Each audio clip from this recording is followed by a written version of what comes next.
Hello बच्चों। मैं स्मिता बिजलवान स्वागत करती हूँ आपका आईसीटी वर्चुअल क्लासरूम में। आशा करती हूँ आप सभी स्वस्थ होंगे और अच्छे से अपनी पढ़ाई कर रहे होंगे। बच्चों, आज हम पढ़ने जा रहे हैं क्लास 12 की केमिस्ट्री। क्लास 12 केमिस्ट्री में हमने अपना नया चैप्टर स्टार्ट किया था जो कि है केमिकल काइनेटिक्स। इसका इंट्रोडक्शन हमने देख लिया था अपने प्रीवियस लेक्चर में कि क्या होता है केमिकल काइनेटिक्स, कैसे हम डिफाइन करते हैं केमिकल काइनेटिक्स को। चलिए तो एक बार उसको रिवाइज करके जो भी हमने अपने प्रीवियस लेक्चर में पढ़ा है आगे टॉपिक को कंटिन्यू करते हैं। चलिए तो हमने पढ़ा कि केमिकल काइनेटिक्स जो है वो ऐसी ब्रांच है केमिस्ट्री की जो किसके साथ डील करती है, जो रिएक्शन के रेट के साथ डील करती है। रिएक्शन के रेट से हमारा क्या मतलब है? रिएक्शन के रेट का मतलब है कि कोई रिएक्शन कितनी फास्ट है, कितनी स्लो है, मॉडरेट है, उसका रेट क्या है, रिएक्टेंट का रेट क्या है, प्रोडक्ट का रेट क्या है। तो इसको ही हम क्या करते हैं, यहाँ पर इससे ही डील करते हैं। ठीक।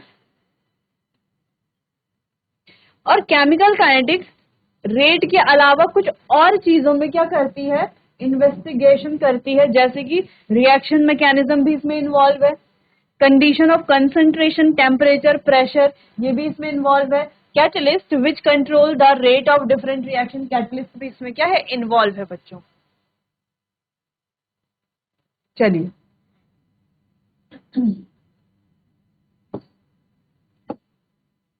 फिर बात की थी हमने रेट ऑफ रिएक्शन को कैसे हम डिफाइन करते हैं। तो हमने कहा था कि अगर ये लकड़ी का टुकड़ा है और ये पेट्रोल है, ज्यादा जल्दी आग किसमें लग जाएगी, पेट्रोल में लगेगी, यानी कि पेट्रोल का जो रेट है वो क्या है, ज्यादा है। ठीक, पेट्रोल का रेट क्या है, ज्यादा है। तो लकड़ी का ये जो वुडन ब्लॉक है इसका रेट क्या हम कम कर सकते हैं? बिल्कुल कर सकते हैं। हम क्या कर देंगे, इसको पीसेस में काट देंगे, अब इसका रेट थोड़ा क्या हो जाएगा, ज्यादा हो जाएगा। ठीक।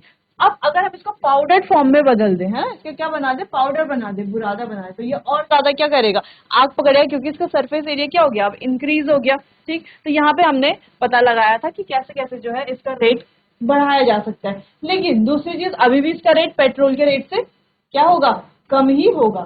ठीक। हम रिएक्शन के रेट की बात कर रहे हैं यहाँ पर। फिर बच्चों हमने पढ़ा था टाइप्स ऑफ रिएक्शन, जिसमें हमने पढ़े कि हमारे पास तीन तरह के रिएक्शन हम देखते हैं।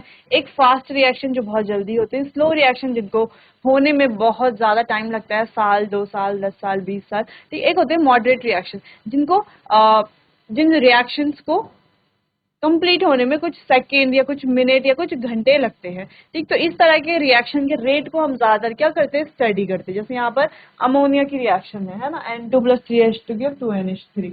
ठीक। तो यहाँ पर जो मॉडरेट रिएक्शंस होती हैं उनके रेट के बारे में हम स्टडी करते हैं। फास्ट रिएक्शन के रेट को भी स्टडी किया जा सकता है, लेकिन ये बहुत ज्यादा फास्ट होती है, तो इम्पॉसिबल तो नहीं है इनका रेट स्टडी करना, लेकिन क्या है, थोड़ा डिफिकल्ट होता है बच्चों।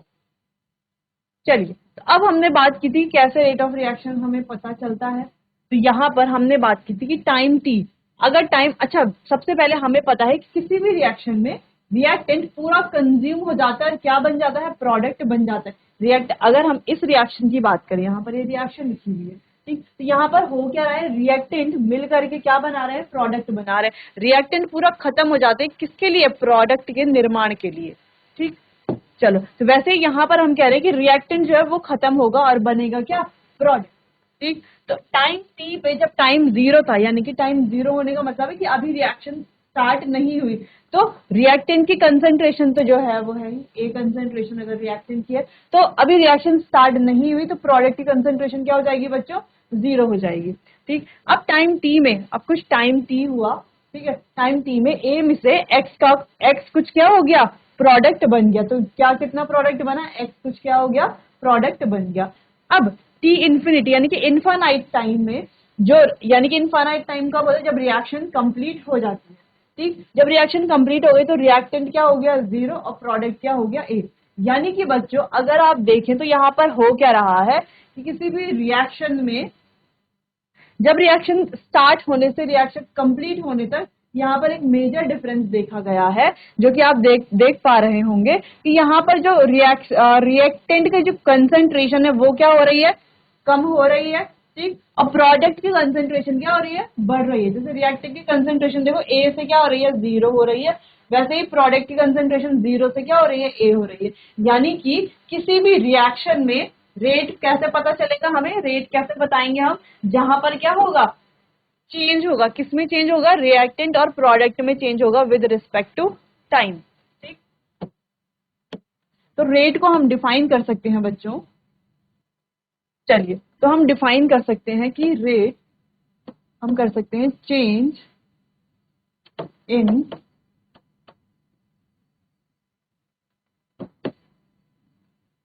concentration of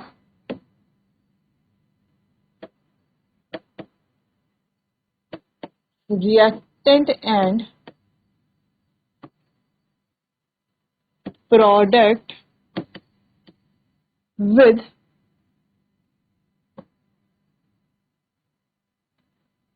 respect to time। यानी कि हम कह सकते हैं R is equals to change in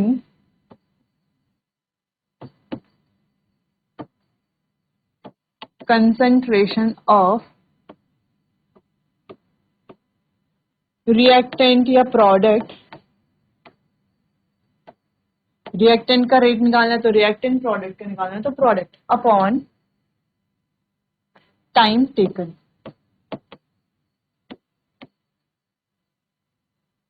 जहां पर आर क्या शो करता है बच्चों, रेट।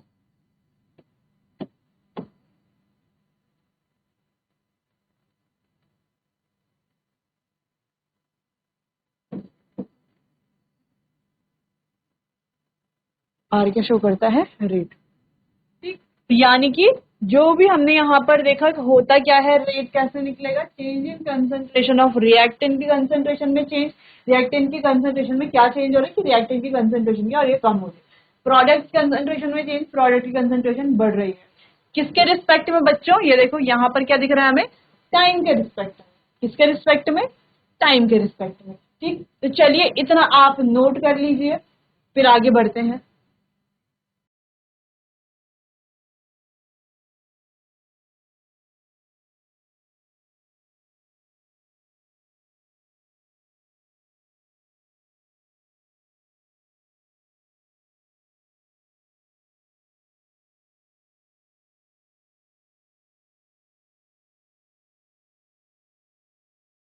चलिए अब बात करते हैं रेट की। तो बच्चों हमारे पास दो तरह के रेट होते हैं। अगर हम रेट की बात करें तो दो तरह के रेट होते हैं, कौन कौन से,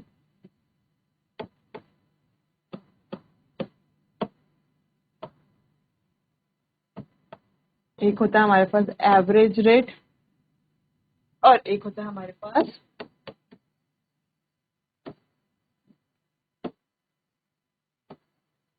इंस्टेंटेनियस रेट। ये एवरेज रेट और इंस्टेंटेनियस रेट क्या है, जैसे आपने फिजिक्स में पढ़ा होगा वेलोसिटी के बारे में। ठीक है, तो वेलोसिटी में क्या पढ़ते हैं हम, दो तरह की वेलोसिटी, एवरेज वेलोसिटी और इंस्टेंटेनियस वेलोसिटी। ठीक, तो एवरेज वेलोसिटी क्या होती है, जो एक गिवन टाइम इंटरवल पे हम देखते हैं। ठीक, और इंस्टेंटेनियस वेलोसिटी क्या होती है, जो एक गिवन इंस्टेंट के लिए होती है। ठीक है, तो जो वेलोसिटी हम डिफाइन करते हैं गिवन इंस्टेंट के लिए, उसको इंस्टेंटेनियस वेलोसिटी कहा जाता है फिजिक्स में। और जो वेलोसिटी हम देखते हैं एक गिवन टाइम इंटरवल के लिए, तो उसे एवरेज वेलोसिटी कहा जाता है। वैसे यहाँ पर भी है। ठीक, एवरेज रेट यानी कि जो एक क्या होता है, गिवन टाइम पीरियड के लिए होता है। ठीक है, और इंस्टेंटेनियस रेट जो एक गिवन इंस्टेंट के लिए होता है। ठीक है, एक छोटे से या गिवन इंस्टेंट के लिए होता है। तो इसको कैसे डिनोट करेंगे हम, देखो जैसे फिजिक्स में हम डिनोट करते हैं, सेम सारी चीजें हम सेम ही करेंगे। जिन्होंने फिजिक्स में नहीं पढ़ा है वो यहाँ पर आप देख लो। ठीक, चलिए तो एवरेज रेट की बात करते हैं सबसे पहले। ठीक है, फिर इंस्टेंटेनियस रेट के बारे में बात करेंगे। अब एवरेज रेट में क्या हो रहा है बच्चों,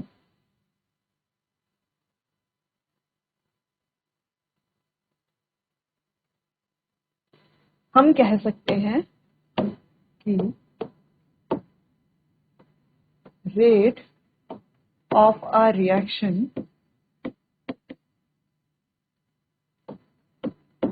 over a given time interval, एक गिवन टाइम इंटरवल के लिए रेट ऑफ अ रिएक्शन हम जब रेट ऑफ रिएक्शन क्या होता है।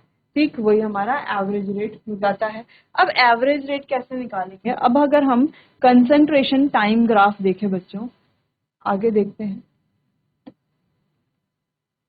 किसी रिएक्शन के लिए अगर हम रिएक्टेंट की बात कर रहे हैं, रिएक्टेंट की बात कर रहे हैं, फॉर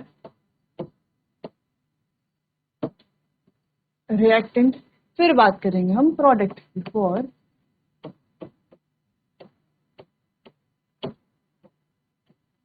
प्रोडक्ट। चलिए, तो रिएक्टेंट के लिए क्या होगा? ये हमारी है यहाँ पर कंसंट्रेशन, ये है टाइम। ठीक है, तो कंसंट्रेशन टाइम का ग्राफ कैसे बनेगा रिएक्टेंट के लिए?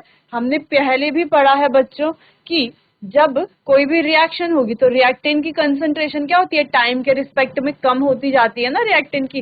जैसे हमने देखा था कि टाइम जब 0 था तो रिएक्टेंट की कंसंट्रेशन ज्यादा थी, टाइम t हुआ तो रिएक्टेंट की कंसंट्रेशन में से थोड़ा कुछ और माइनस हो गया, फिर जब टाइम इन्फिनाइट हो गया तो रिएक्टेंट की कंसंट्रेशन पूरी क्या हो गई? 0 हो गई। तो अगर हम रिएक्टेंट के टाइम ग्राफ की बात करते हैं तो यहां पर अगर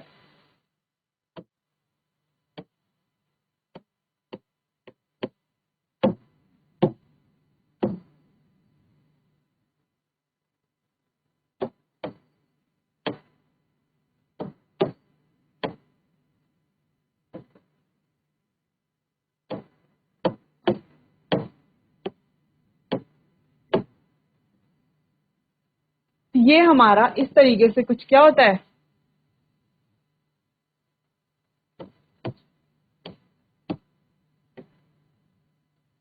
ठीक है, कुछ इस तरीके से हमारा क्या होता है, रिएक्टेंट का टाइम ग्राफ होता है, कंसंट्रेशन टाइम ग्राफ होता है। अब यहाँ पर देखने वाली चीज ये है कि रिएक्टेंट की कंसंट्रेशन देखो, यहां से जैसे जैसे टाइम आगे बढ़ रहा है कंसंट्रेशन क्या होती जा रही है? कम होती जा रही है। ठीक, चलिए, तो हम कह सकते हैं rate is equals to change in concentration of reactant, अभी हम रिएक्टेंट की बात कर रहे हैं, अपॉन टाइम टेकन।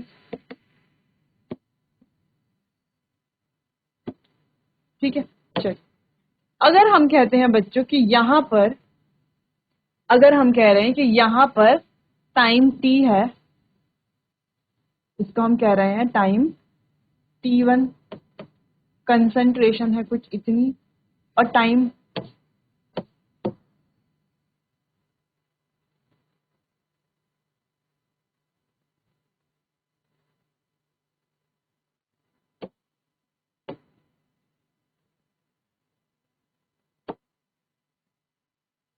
चलो, तो हम कह रहे हैं ये टाइम है t1, यहां पर कंसंट्रेशन है कुछ c1, ठीक, और ये है टाइम t2 और यहां पर कंसंट्रेशन है c2। ठीक है, ये है टाइम t1,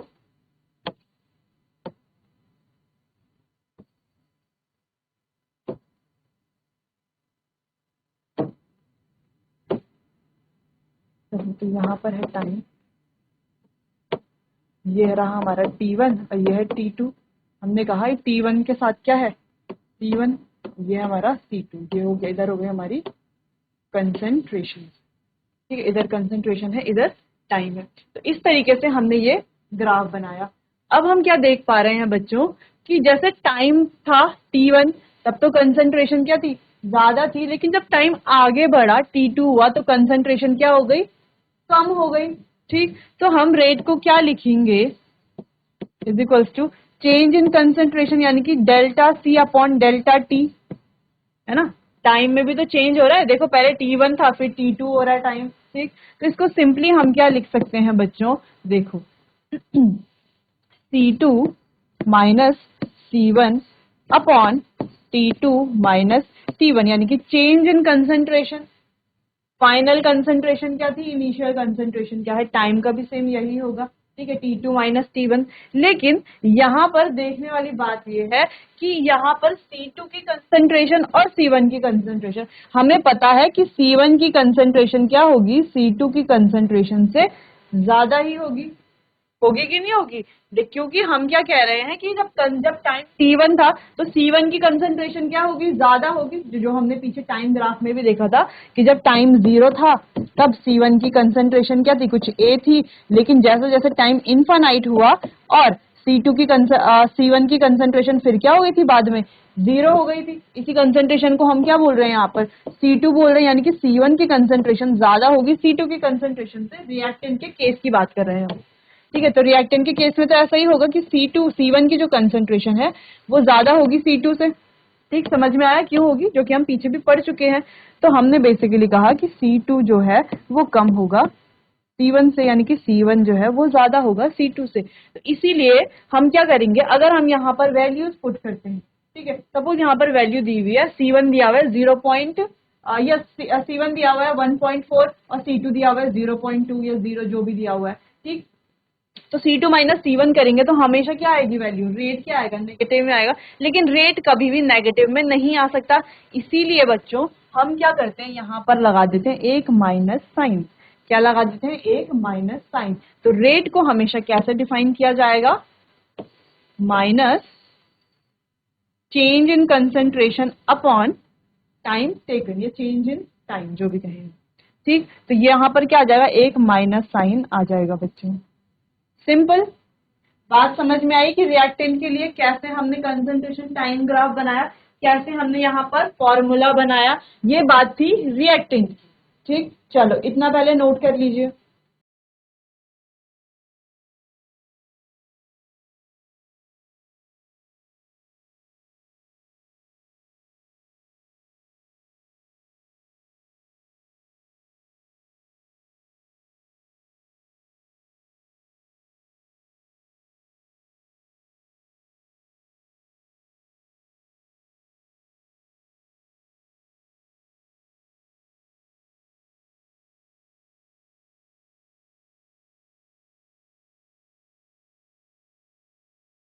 चलिए तो बात करते हैं प्रोडक्ट की, रेट की, जो हमें रेट यहाँ पर फाइंड करना है।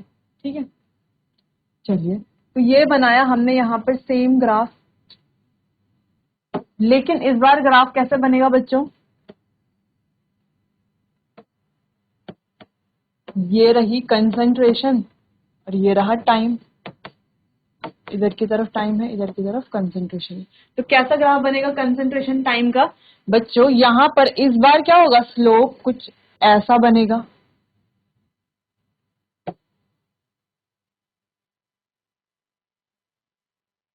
ऐसा क्यों बना, ऐसा क्यों बनेगा, क्योंकि यहां पर क्या हो रहा है, पहले कंसंट्रेशन क्या थी प्रोडक्ट की, सबसे कम थी, 0 मान लेते हैं। ठीक है, कंसंट्रेशन, फिर टाइम जैसा जैसे बढ़ता गया कंसंट्रेशन भी बढ़ती गई। ठीक, चलिए तो अगर हम बात करते हैं T1 में कंसंट्रेशन थी बच्चों C1, फिर टाइम बढ़ा तो T2 में कंसंट्रेशन हो गई कुछ C2। सिंपल, यानी कि जैसे जैसे टाइम बढ़ रहा है कंसंट्रेशन भी बढ़ रही है। जबकि यहां पर क्या हो रहा था बच्चों, टाइम तो बढ़ रहा था, टाइम इंक्रीज हो रहा था, लेकिन टाइम के साथ जो कंसंट्रेशन है वो क्या हो रही थी, कंसंट्रेशन क्या हो रही थी, डिक्रीज हो रही थी। टाइम के साथ क्या हो रही थी, जो हमारी कंसंट्रेशन है वो क्या हो रही थी, डिक्रीज हो रही थी। लेकिन यहाँ पर ऐसा नहीं हो रहा है, यहाँ पर क्या हो रहा है, यहाँ पर टाइम इंक्रीज हो रहा है तो कंसंट्रेशन भी इंक्रीज हो रही है, टाइम के साथ साथ कंसंट्रेशन भी बढ़ रही है। तो यहाँ पर क्या नेगेटिव साइन लगाने की जरूरत है या नहीं, अगर यहाँ पर हम रेट की बात करें तो हम लिख सकते हैं dc बाय dt। ठीक है, डीसी क्या है, यही same change in concentration of product. यहां पर क्या हो रहा है, देखो सॉरी डीसी नहीं, change in concentration of product upon time taken. अगर हम इस ऊपर वाले के लिए रेट लिखें तो रेट क्या हो जाएगा, delta C upon delta T, ये हो जाएगा यहाँ पर रेट। अगर इस पूरे ऊपर वाले के लिए हम रेट लिखें, जो ग्राफ है इसके लिए अगर हम रेट लिखें तो क्या हो जाएगा, रेट इज इक्वल्स टू, देखो क्या हो जाएगा, C2 minus C1 upon T2 minus T1। Simple, इस तरीके से सेम ही है जैसे इसके लिए लिखा वैसे इसके लिए भी, लेकिन यहाँ पर क्या आएगा, माइनस साइन आएगा। क्यों आएगा माइनस साइन, उसकी एक वजह ये है क्योंकि रिएक्टेंट की कंसंट्रेशन क्या हो रही है, जैसे जैसे टाइम बढ़ रहा है कंसंट्रेशन क्या हो रही है, कम हो रही है। तो रेट हम कैसे निकालेंगे, चेंज इन कंसंट्रेशन कैसे निकालेंगे, C2 माइनस C1 से निकालेंगे, यानी कि जो आखिर में जो कंसंट्रेशन होगी और पहली जो कंसंट्रेशन है उससे माइनस करेंगे। ठीक, लेकिन तो हमारा आंसर क्या आएगा, नेगेटिव में आएगा, रेट का भी नेगेटिव होगा नहीं, इसीलिए ये होगा हमारा फॉर्मूला।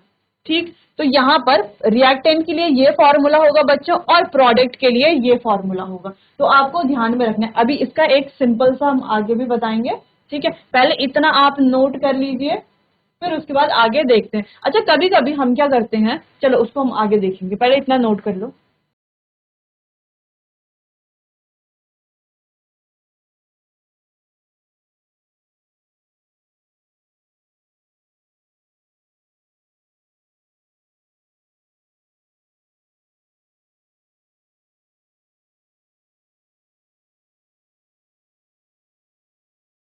चलिए, तो ये जो रेट की बात हो रही थी, ये कौन सा रेट था, रेट एवरेज रेट था। यानी कि बात करें अगर हम एवरेज रेट की, तो क्या फॉर्मूला बना बच्चों, plus minus change in concentration upon change in time.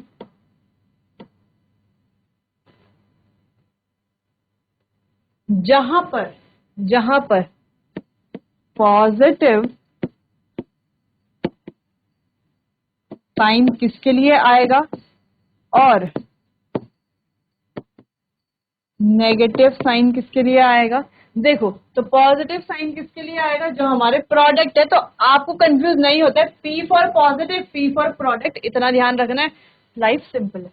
ठीक है, P फॉर प्रोडक्ट।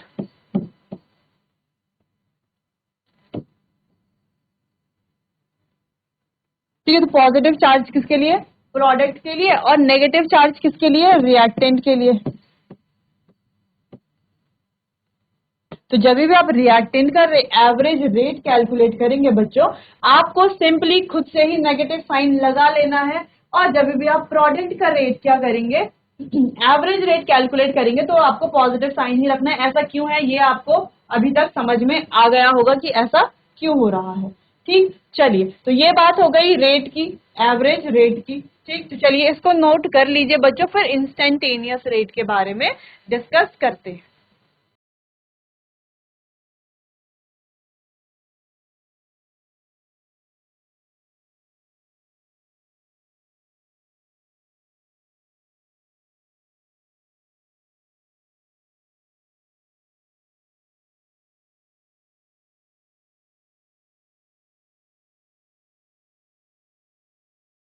तो यहां पर ग्राफ की बात करें अगर हम,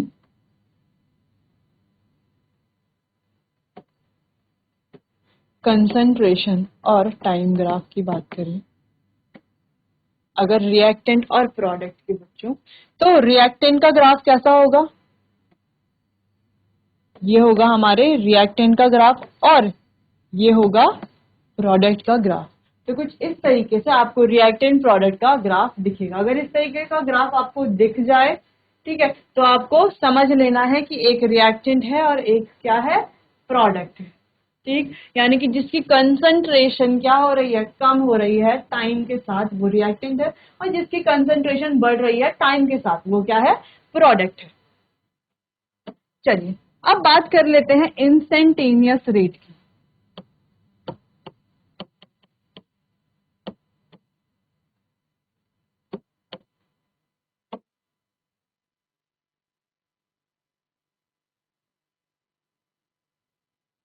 यहां पर सिंपल हो जाएगा, rate of a reaction defined at a given instant। एक गिवन इंस्टेंट में जब हम रेट को क्या करते हैं, डिफाइन करते हैं, तो सिंपल एवरेज रेट का फॉर्मूला हमने क्या पढ़ा कि रेट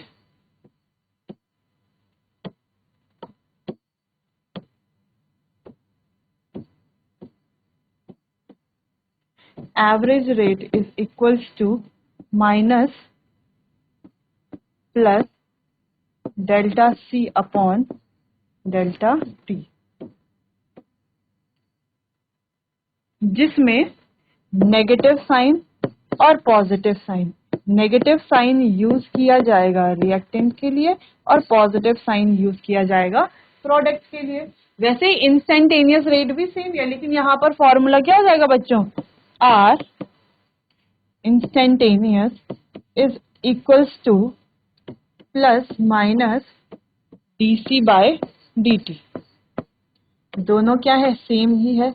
और यहाँ पर भी प्लस किसके लिए यूज होता है और माइनस, यहाँ पर भी प्लस जो है वो प्रोडक्ट के लिए यूज होता है और माइनस जो है वो रिएक्टेंट के लिए यूज होता है।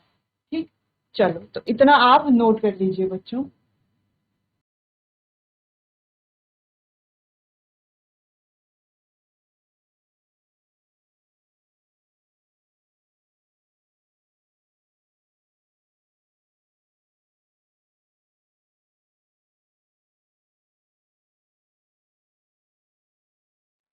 चलिए, तो रेट के बारे में समझ आए कि एवरेज रेट क्या है, इंस्टेंटेनियस रेट क्या है, दोनों को हमने अच्छे से समझ लिया। अब बच्चों इसके कुछ क्वेश्चन हमें करने हैं, वो हम करेंगे अपने आने वाले अगले सेशन में। तब तक के लिए आप पढ़ते रहिए, कहीं पर अगर समझ नहीं आया तो आप मुझसे पूछ सकते हैं। ठीक, चलिए बच्चों, तो मिलते हैं अपने आने वाले अगले सेशन में, तब तक के लिए आपका बहुत बहुत धन्यवाद।